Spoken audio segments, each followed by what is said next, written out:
छत्तीसगढ़ीय क्रांति सेना ने एक बार फिर से सिंचाई विभाग के खिलाफ मोर्चा खोलते हुए प्रदर्शन किया है।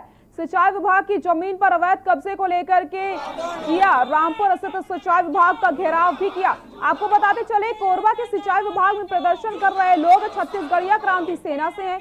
उनकी मांग है कि सिंचाई विभाग की जमीन पर बरसों से अवैध कब्जा करने वालों को हटाकर सरकारी जमीन मुक्त करवाई जाए। बुधवार को छत्तीसगढ़ी क्रांति सेना के सदस्यों ने रामपुर स्थित सिंचाई विभाग का घेराव करते हुए जमकर नारेबाजी की। सिंचाई विभाग के अधिकारियों को लिखित आश्वासन दिया गया है, 1 सप्ताह के भीतर नोटिस देकर जमीन खाली करवाई जाएगी।